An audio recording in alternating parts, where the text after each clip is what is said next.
Step into a captivating world where romance blooms in the quiet corners of a grand palace. Journey alongside Lady Aole, a refined and elegant dweller of this majestic home, as her heart awakens to new desires through a profound and tender connection with Lena, her graceful and devoted maid. In this delicate dance of lesbian grace, the whispers of their growing love echo softly through the palace halls, weaving a story rich with warmth, passion, and gentle longing. Immerse yourself in this enchanting tale where every glance and touch speaks volumes, and where love transcends words to create a bond unbreakable. Subscribe now to experience a world filled with hidden emotions, whispered promises, and timeless romance that will leave your heart longing for more. As the moment fades away, it is just her and me sharing silence that says everything. Lovely, lovely are the moments we hold, our lips speak in quiet intimacy, revealing affection without hiding. Let the world watch as our love shines freely, a beautiful chemistry unfolding with every glance. Her perfume lingers, a sweet reminder of the connection we share, an invitation to surrender to love's gentle embrace, where passion and grace entwine endlessly.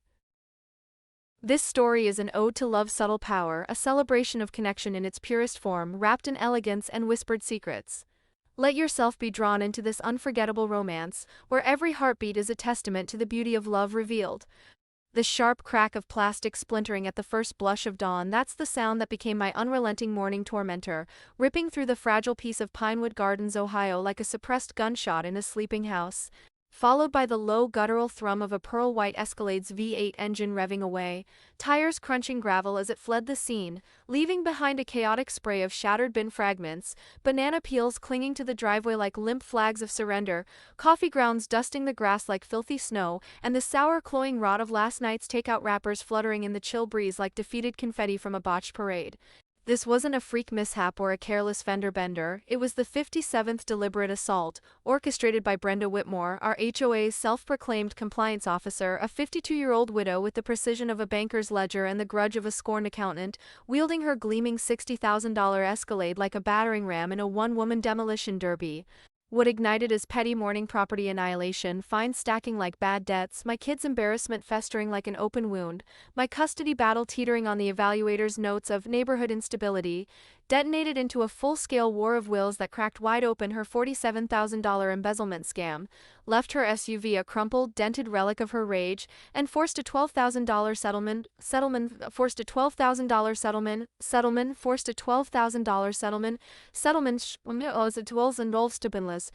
and present in duration with a $12,000 settlement decision isn't that but that during I often in $1,000 and Cito also the settle $1,000 in dollars. This isn't merely a neighbor spat or a tale of suburban absurdity, it's karma forged in concrete, a symphony of bullies biting off far more than their clipboards can chew, turning Brenda's reign of terror into a cautionary epic of exposed fraud, handcuffs clicking, and a neighborhood reborn from the ashes of her overreach. The sharp crack of plastic splintering at the first blush of dawn, that's the sound that became my unrelenting morning tormentor, ripping through the fragile piece of Pinewood Gardens, Ohio, like a suppressed gunshot in a sleeping house. Followed by the low guttural thrum of a pearl-white Escalade's V8 engine revving away, tires crunching gravel as it fled the scene, leaving behind a chaotic spray of shattered bin fragments, banana peels clinging to the driveway like limp flags of surrender, coffee grounds dusting the grass like filthy snow, and the sour cloying rot of last night's takeout wrappers fluttering in the chill breeze like defeated confetti from a botched parade. This wasn't a freak mishap or a careless fender bender, it was the 57th deliberate assault, orchestrated by Brenda Whitmore, our HOA's self-proclaimed compliance officer, a 52-year-old widow with the precision of a banker's ledger and the grudge of a scorned accountant, wielding her gleaming $60,000 Escalade like a battering ram in a one-woman demolition derby. What ignited as petty morning property annihilation, fines stacking like bad debts, my kids' embarrassment festering like an open wound, my custody battle teetering on the evaluator's notes of neighborhood instability, detonated into a full-scale war of wills that cracked wide open her $47,000 embezzlement scam, left her SUV a crumpled, dented relic of her rage, and forced a $12,000 settlement rose, and forced a $12,000 settlement dough, and forced a $12,000 settlement at to-dos and her festering loads of dollar settlement Josem, 12,000 Zoid, Halzadus and Dros, Goldios, Developer, Volfrekamlosich Zub, detonated into a full-scale $1,000 and $4,000 scam, left her SUV a crumpled, dented relic of her rage, and forced a This isn't merely a neighbor spat or a tale of suburban absurdity, it's karma forged in concrete, a symphony of bullies biting off far more than their clipboards can chew, turning Brenda's reign of terror into a cautionary epic of exposed fraud, handcuffs clicking, and a neighborhood reborn from the ashes of her overreach. Welcome to Karen Karma, where HOA tyrants get rear-ended by their own unbridled egos, their empires crumbling under the weight of their own hubris. If you're new here, smash that subscribe button and ring the bell at Karma for Karen, bulldozing through justice one unyielding takedown at a time. Comment below, ever had a neighbor weaponize their right against your sanity? Drop your city or state, where's this Ohio odyssey of concrete carnage hitting home hardest? Let's haul this dumpster fire from the very first fateful crunch to the final glorious crash, layer by layer, scene by unrelenting scene. The autumn sun rose with a lazy reluctance over Pinewood Gardens, Ohio, its golden rays filtering through the canopy of turning maples to paint the cookie-cutter colonials in warm, deceptive hues of amber and rust, their beige siding uniform as a factory line and lawns meticulously clipped to the HOA's sacred 2.5-inch standard, a suburban Eden where mailboxes gleamed in one of 3 approved shades: colonial blue, heritage shades, colonial blue, heritage shades, colonial blue, heritage shades, colonial blue, heritage ages, heritage, cookie cutter color. Blue, heritage shades, colonial blue, heritage age, owing, eat and woe. The trimmer's blade, and not a single dandelion dared pierce the emerald perfection with its audacious yellow defiance. To the casual passerby or the envious scrollers on real estate apps, it was the pinnacle of American dream domesticity. Kids on scooters tracing safe, predictable loops around cul-de-sacs that curved like comforting smiles, weekend barbecues wafting the smoky allure of charcoal-grilled burgers, and sizzling brats mingling with the earthy tang of fresh mulch layered thick under dew-kissed grass, the distant laughter of block parties echoing like a prom through the distant laughter of block parties echoing like a prom was a thing, like a prom was Oh, what that means.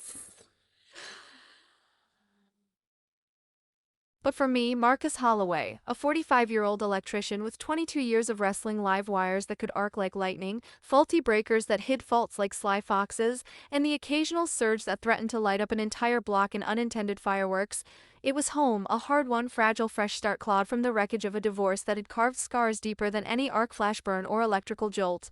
3 years ago, the custody papers still warm and crinkling from the judge's gavel, their ink barely dry and carrying the faint metallic scent of legal finality, I'd snagged this corner lot ranch-style house for me and my 2 teenagers.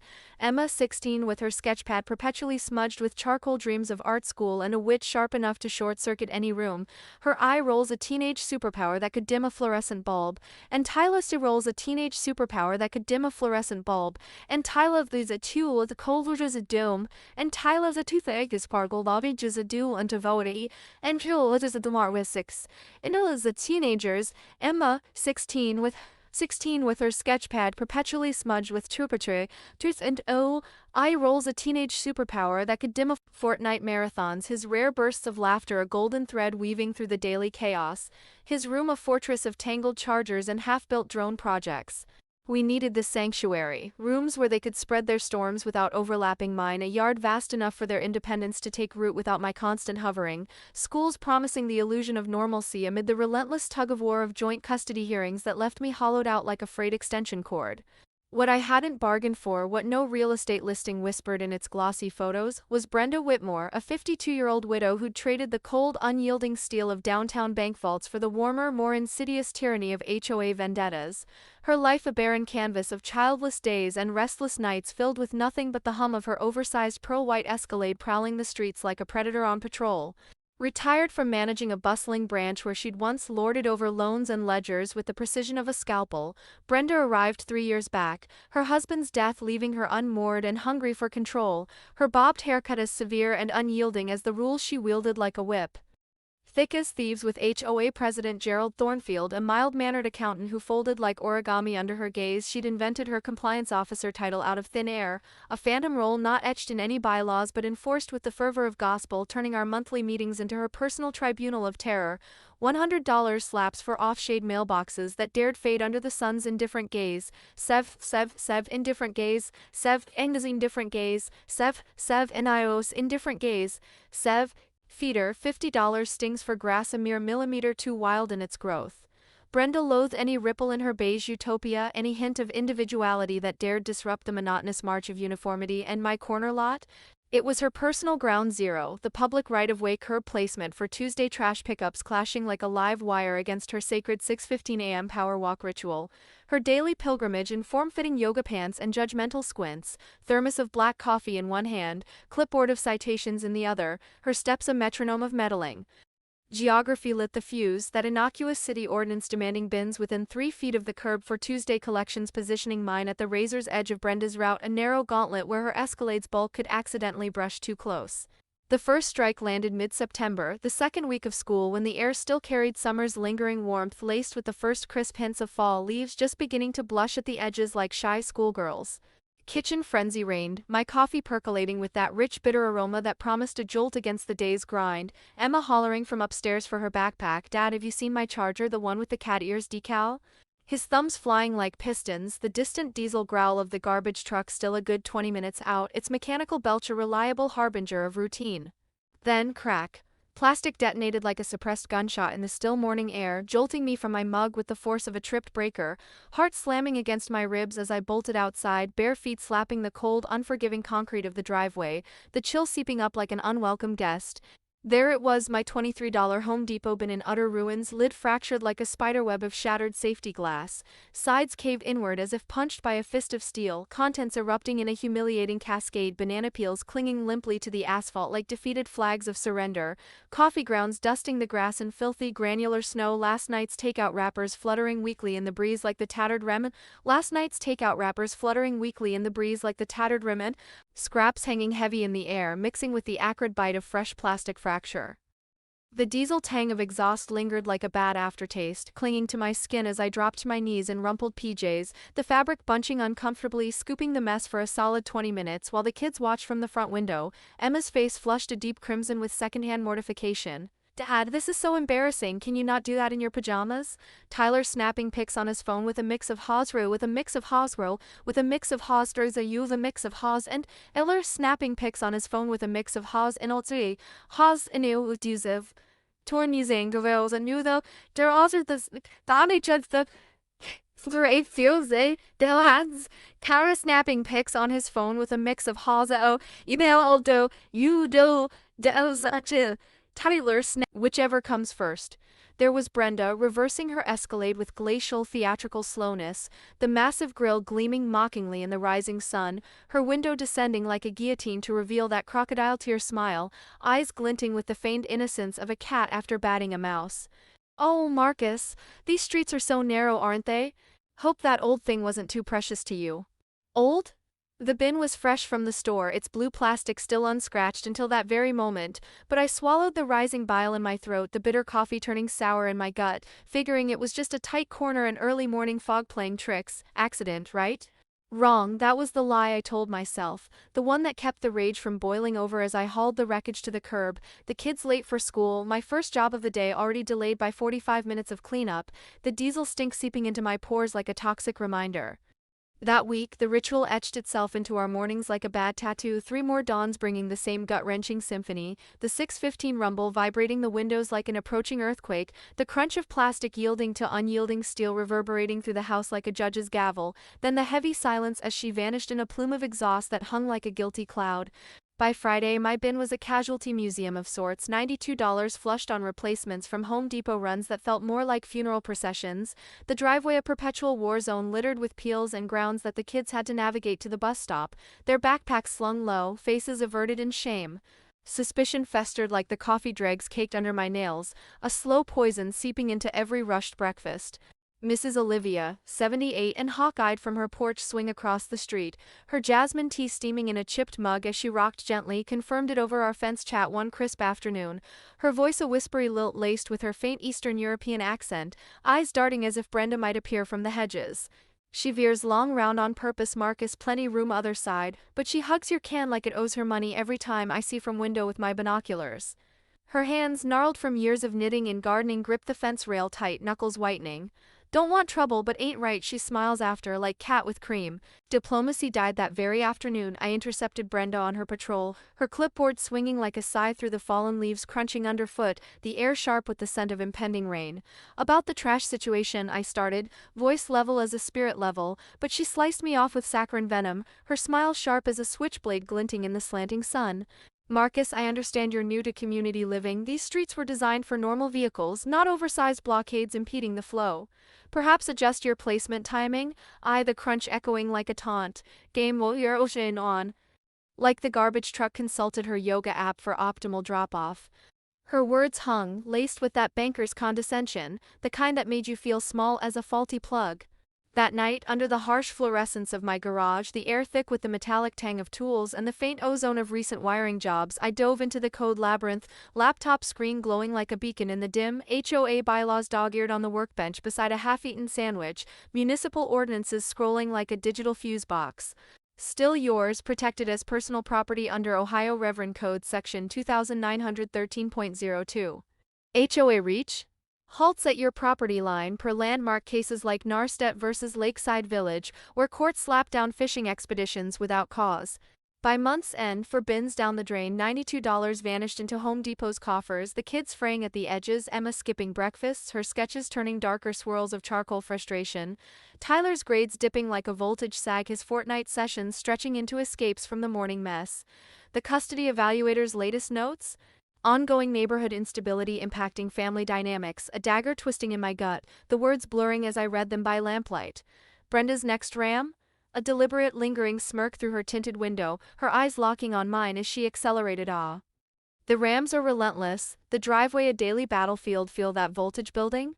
If a neighbor turned your mornings into a ritual of ruin, what's your break or flip move? Smash that like if you're riding shotgun with Marcus from the jump. Comment, wildest HOA sabotage you've survived or schemed. State drop Ohio's Odyssey summoning your saga? Concrete's curing in the garage, don't blink, the fortress rises next. October's chill seeped into the bones of Pinewood Gardens, frost etching delicate patterns on my truck's windshield like nature's warning of harder times ahead, but Brenda's campaign thawed into a frenzy of calculated cruelty, the air crisp with the scent of burning leaves from distant piles as her psychological warfare sharpened to a scalpel's edge. Home from a day wrestling a finicky industrial panel on the outskirts, sparks still dancing in my vision like afterimages, the acrid bite of ozone clinging to my work shirt, I found a certified letter propped against the door like a guillotine blade, its thick vellum envelope heavy as unresolved guilt, the fresh printer ink's chemical sharpness assaulting my nostrils before I even broke the seal. Improper receptacle placement creating traffic hazard, it thundered in legalese so convoluted it could choke a first-year paralegal. Citing the arcane section 4.7.3, no obstruction of vehicular traffic patterns within community thoroughfares. 72 hours to remedy the violation or face $50 daily fines escalating like interest on a bad loan. Brenda's handiwork, fast-tracked through the board while they still reeled from my last meeting's salvo of surveys and statutes. My electrician's instincts fired on all cylinders. When a circuit doesn't add up, you trace every wire, test every connection, isolate the fault before it shorts the whole system. 3 hours in the dim living room glow, laptop fan whirring like a lifeline in the gathering dusk, I cross-referenced city codes with county regs under the harsh desk lamp circle, coffee going cold beside stacks of printouts yellowed at the edges, jackpot struck at last, the municipal ordinance explicitly mandating curb placement within 3 feet for collection, HOA jurisdiction? It halted cold at the property line per landmark precedents like Narstedt versus Lakeside Village, where California courts slapped down fishing expeditions without specific cause or emergency warrant. The weekend morphed into a war room marathon, Ring camera installed, $47 investment, its lens a silent, unblinking sentinel angled for the dawn, rams feeding crisp 1080p to my phone like a private spy network, professional survey commissioned and stamped with compliance seals, its crisp lines and certified notations gleaming under the scanner's light, Mrs. Olivia's statement, her jasmine-scented hands trembling at her jasmine-scented hands trembling at John's. Aims for it every time. Marcus don't want trouble, but ain't right, not for a good man raising those kids alone, her whisper carrying ghosts of old-world injustices from her Eastern European roots, eyes misty with the weight of speaking out after years of silence. Brenda, sensing the tide but blind to its direction, weaponized the digital town square. Next door flooded with her posts like a digital dam, breaking reckless homeowners, endangering our children with dangerous corner obstacles. Urgent, blockades forcing responsible drivers into oncoming traffic who will act. Her 3 loyal cronies, the book club sycophants, a trio of Chardonnay-fueled echo chambers with profiles full of cat memes and passive-aggressive platitudes, piled on with safety-first folks and think of the kids. The rest of the feed erupted in a backlash torrent. BS, plenty of room. This about control, not cars. Dave at City Hall, my permit pal from wiring gigs where we'd swapped war stories over lukewarm vending machine coffee that tasted like regret, rang Tuesday mid-morning, his voice laced with that world-weary amusement of a bureaucrat who'd seen every scam. For dangerous corner complaints logged, Marcus, all at 2:47 a.m., same handwriting on different witness statements, timestamps screaming midnight madness. Insomniac plague sweeping the suburbs? Or one frantic forger building a paper fortress in the witching hour, her keyboard clicks echoing like guilty heartbeats?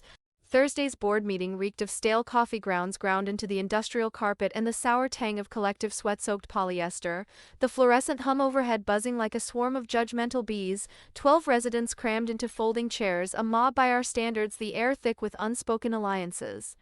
Brenda sat at the board table, her navy blazer quivering like a live wire on the verge of arcing, a slight tremor in her manicured hands as she reached for her water glass, the ice clinking like nervous laughter.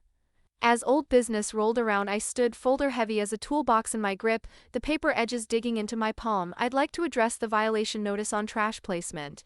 Silence crashed like a tripped breaker, the room holding its breath. I read the ordinance verbatim, voice steady as a voltage tester, words rolling out like code recited from memory, flashed the survey under the projector's harsh beam, its crisp lines and certified stamps gleaming like vindication, name-dropped Amanda Sterling, my property rights attorney with a track record of gutting HOA overreach. She finds the selective enforcement patterns particularly intriguing. Gerald Thornfield throat, cleared a trio of times, his tie askew like a noose half-tied, sweat beading on his brow, well, tabled for further review and additional consideration. Translation, etched in the room's collective exhale, busted, the air thick with the unspoken gotcha hanging like smoke from a shorted fuse. The lot ambush came under the sodium lamp's orange buzz, shadows stretching long as Brenda cornered me, her breath hot with mint gum masking the bitterness of defeat. "Think you're so smart, newcomer?" she hissed, volume calibrated for the dozen lingering ears milling like witnesses at a crime scene, her words slicing the humid October air. "People like you invade decent neighborhoods thinking rules don't apply. Well, I've got news for you. This is just the beginning." The venom dripped slow and deliberate, the racial undercurrent slimy as spilled motor oil pooling in the cracks. Mrs. Rodriguez gasped, hand flying to her mouth like a reflex prayer. Jim Torres stared at his keys as if they held the secrets to escape, his knuckles whitening on the fob. My pocket phone, innocent as a fly on the wall in my shirt, swallowed every syllable, its microphone a silent co-conspirator capturing the hiss and the hate. Emma that night, over cooling spaghetti that tasted like ash in my mouth, her sketchpad open to darker swirls of charcoal frustration. "Why does the mean lady hate us, Dad? Is it because we're different?" Tyler, Fortnite, paused on the TV's glow, his voice small in the dim living room. "Are we moving again? Like last time with Mom?" I tucked them in with stories of Granddad's old wiring tales. He fixed the whole farm with a pocket knife and spite, promising it'd end, but inside the tally clawed at me.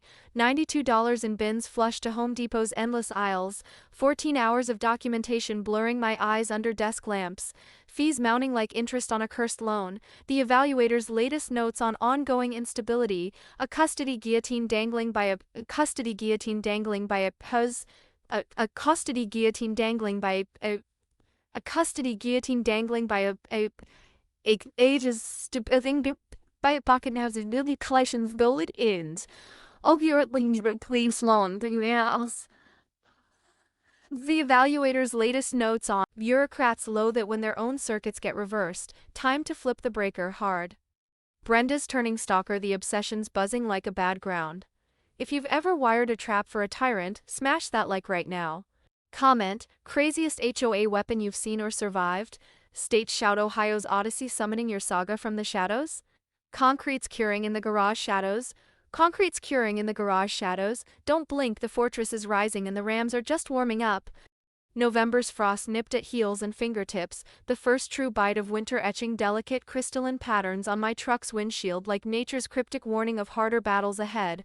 But Brenda's frenzy thawed into a full-throated fever, the air crisp with the smoky allure of distant leaf piles burning under gray skies as her psychological warfare honed to a scalpel's lethal edge, slicing deeper with every calculated cut. Her Escalade, once a gleaming pearl-white behemoth, now dented like a kicked hubcap collection, scratches webbing across its flanks like lightning scars from a storm she'd summoned herself, cruised past at odd hours, headlights probing the dusk like accusatory fingers, the engine's low growl a constant undercurrent to my evenings. Mrs. Olivia called one Tuesday dusk, her voice a jasmine-laced whisper crackling over the line from her porch swing, the creak of wood audible in the background like an old friend's sigh. She was in your driveway last night, Marcus, flashlight beam dancing like a thief's ghost, and some kind of scale bathroom one, I think, weighing your can like it's smuggled gold. I pictured her then, Brenda in her pearls and pantsuit, sneaking through the shadows like a B-movie sleuth from a bad noir flick, scale tucked under arm, her breath fogging the night air as she hunched over my fortress, muttering measurements to herself in the moonless dark. The image almost drew a laugh, bitter as black coffee, but it chilled deeper than the frost. This wasn't annoyance anymore, it was obsession, a woman unraveling thread by thread. Jim Torres caught her at the hardware store that Thursday over the sawdust drifts and solvent sting, her voice a whip-crack interrogation. Which residents bought unusual materials lately? Concrete mix, rebar? He'd played dumb, feigning confusion over bolt sizes, but her eyes bored in, hunting for cracks in my armor. She stalked my Facebook too, liking old posts with suspicious timing, scouring weekend project updates for hints of my garage alchemy, her profile pic that stern bob and clipboard popping up like a digital specter. The city strike landed Thursday afternoon, a knock that echoed like a summons. Inspector Pete, clipboard in hand, his face weary as a frayed extension cord after a long shift, eyes shadowed from too many coffee-fueled calls. Ma'am filed a complaint on potential building code violations, he explained, voice flat as he checked boxes with the enthusiasm of a man filling out his own taxes, something about unauthorized concrete structures on residential property. I walked him to the can, the November sun slanting low and golden through bare branches, its weight solid under my palm as I pointed. Pete knelt, flashlight beam dancing over the surface, spending a good 30 seconds prodding the reinforced shell before barking a short, genuine laugh that cut the tension like a wire cutter. It's a garbage bin, not a bunker foundation. No permits needed, no violations here. Hell, I've seen folks build entire backyard sheds without this level of fuss, and they're still standing crooked. He stood dusting knees, shaking his head with a wry grin. Whoever called this in either's got serious vision problems or even more serious psychological ones. There's no structure here, just a smart upgrade. But Brenda's complaints cascaded like a chain reaction in a bad wiring job, grass measured at 2.75 inches, criminal overgrowth endangering curb appeal, my mailbox faded to what she deemed unauthorized weathered navy under the relentless sun, aesthetic infraction undermining community harmony, 3 tiny screen tears from summer hail that you'd need a jeweler's loupe to spot, safety hazard potential jeweler's loupe to spot, safety hazard potential chills, hazard potential jills, shields o time shield inch, idurl, safety hazard potential jills you are steel, I get insil arl, endanger leos loop. Potential loop to spot, safety hazard potential to choose use, armal dole, the you to use an Each missive arrived like clockwork, $50 fines with 10-day deadlines stacking like interest on a cursed loan, the envelope's crisp edges cutting my fingers as I opened them. I spent a full Saturday afternoon, the air sharp with the tang of impending rain, leaves crunching underfoot like brittle bones, walking the neighborhood with measuring tape and camera in hand, documenting 14 mirror image violations, Gerald Thornfield's turf pushing a defiant 3 inches in lazy defiance, Mrs. Patterson's mailbox faded to the exact same weathered navy shade as mine under the same sun, half the houses on Maple Street bare, same sun, half the houses on Maple Street bare, same sun, half the houses on Maple Street bare, all on Maple Street bare impertinges it was after the novel that baby straight bear in you are image way and it is Disney's right going to do a day. Battle scars. Selective enforcement? It was Brenda's signature scrawl, inked in bias and bolded with bigotry. Over lukewarm coffee at Home Depot's contractor desk, the air thick with the sawdust swirl and solvent bite, fluorescent buzz overhead like a hive of plotting bees, with Dale Kowalski, my 23-year concrete vet buddy whose hands were maps of calluses, and whose laugh rumbled like a mixer drum. The seed of counterstrike sprouted amid sugar-stirred steam. No code on materials at all, he grinned, his paint stick spoon clinking the mug like a toast. Plastic, metal, concrete, long as it holds the trash and fits size specs, you're golden, Marcus. Durable as your backbone and twice as unyielding. That conversation lingered like the coffee's aftertaste, planting a blueprint in my mind. The garage alchemy weekend was a family affair under the harsh fluorescence glare, the air heavy with the alkaline tang of wet cement evoking ghosts of Dad's basement pour 30 years back, that permanent, earthy scent of something lasting taking shape. Emma and Tyler pitched in with glee, classic rock blasting from my paint-splattered radio, Sweet Home Alabama thumping as Tyler shoveled mix, Emma measuring rebar with a precision that belied her artistic soul, their laughter cutting the tension like a fresh-cut wire. 60 pounds of mix, a cage of rebar for skeletal strength, a clever mod to the standard plastic shell, hollow bottom for drainage to keep the bin functional come rain or rot, exterior a perfect twin to every neighbor's flimsy plastic, indistinguishable from 20 feet away. Total cost? $47 a steal compared to the $350 in mounting fines and replacements gnawing at my wallet like termites. The fortress rose, solid and smug, born of frustration forged in foresight, ready to teach Brenda a physics lesson she'd never forget. The Rams are a ritual now. Taste that unyielding victory brewing in the mix? If you've built a barrier against a bully's barrage, smash that like.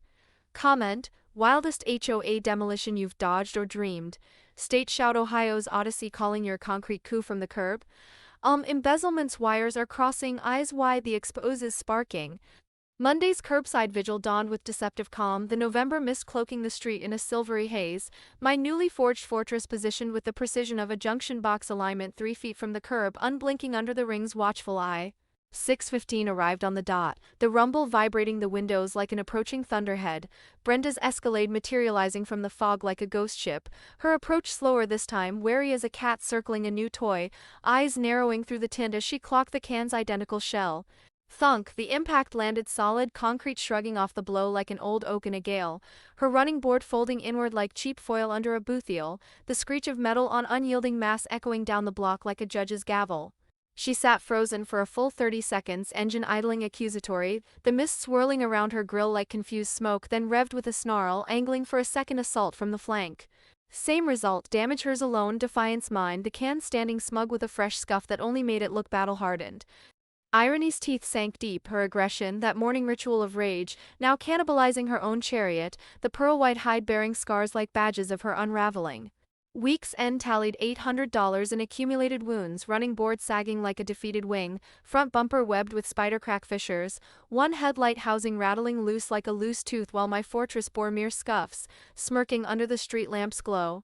The neighborhood's whisper network ignited, kids at bus stops betting on collision counts, double or nothing on the bumper, Mrs. Rodriguez timing runs with her stopwatch, she's a machine but your can's the anvil, the air buzzing with a mix of schadenfreude and solidarity. Emma overcooling spaghetti that tasted like ash despite the garlic bread's warmth, schools calling us the concrete can family, hide in shame or own the legend. Tyler, Fortnite paused on the TV's hypnotic glow, thumbs twitching, charge 50 cents for video compilations, college tuition from her crashes alone. The kid's stress eased into gallows humor, but the toll lingered, Emma's sketches swirling darker, Tyler's grades sagging like overloaded circuits. Brenda's obsessions shorting out, the voltage is live. If you've traced a tyrant's fault line like now. Comment, craziest HOA weapon you've wired against? State drop Ohio's Odyssey electrocuting your tail? Embezzlement's grounding, sparks fly soon. Brenda's PI. Paranoia peaked like a voltage spike, Gerald's emergency session a sweat-drenched damage control huddle in polyester purgatory. Patricia Lopez texted from inside the fluorescent flicker frenzy, terrorist threats claim, inspections demand, herald sweating bullets. Clumsy cover, backdated disclosures, but timestamps snitched like a faulty relay. State Farm denied $3,200 road hazard footage, screamed deliberate Rams. Maria Santos voicemail crisp as a warrant, fraud units locked in, subpoenas en route.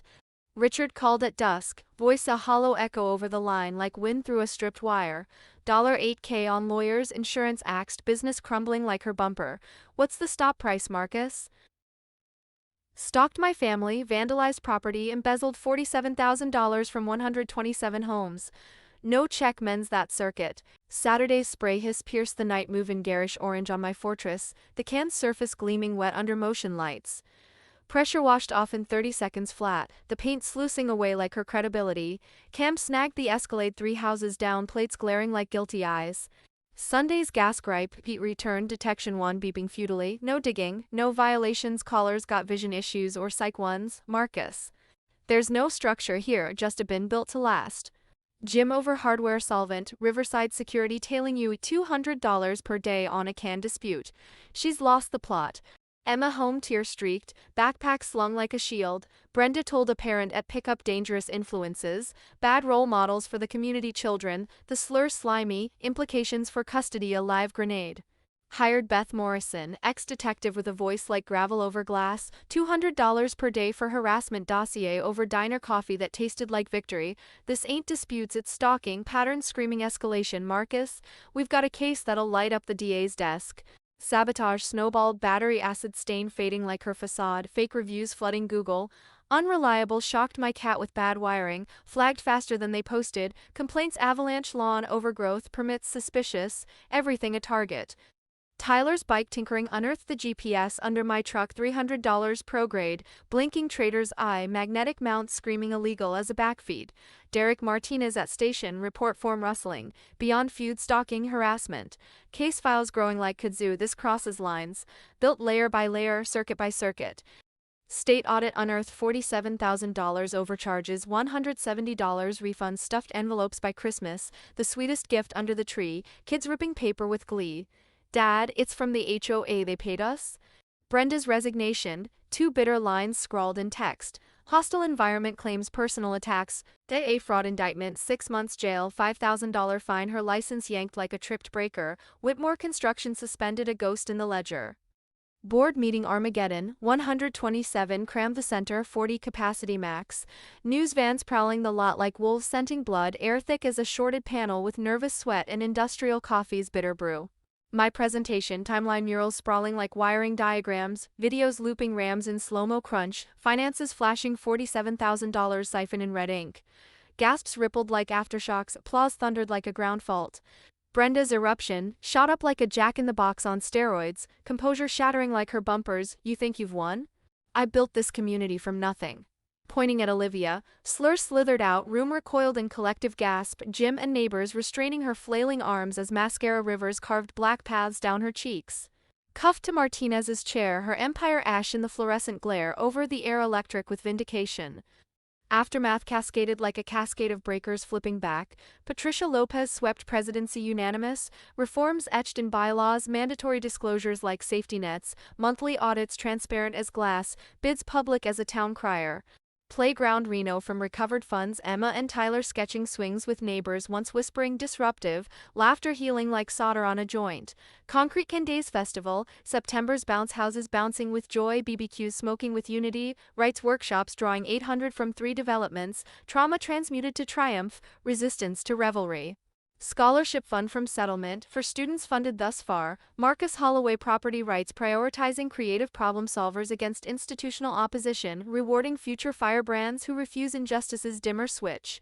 Emma's essay on concrete resistance, charcoal swirls of defiance and detail snagged admits to 3 journalism programs, her voice steady on call, Dad, it's because of you, fighting smart, not loud. Tyler's Suburban Justice YouTube, HOA exposés scripted with teen fire, his first vid on my saga hitting 50K views, comments flooding, Concrete King. Business boomed, methodical wins, referrals countywide, HOA slayer, my tagline over diner coffee, jobs pouring in like current to a grid. David topples Goliath not with slings but evidence etched in ink, allies forged in fire and 60 pounds of steel-reinforced concrete standing unbowed. Drop your HOA nightmare below, pettiest rule that pushed you to the edge?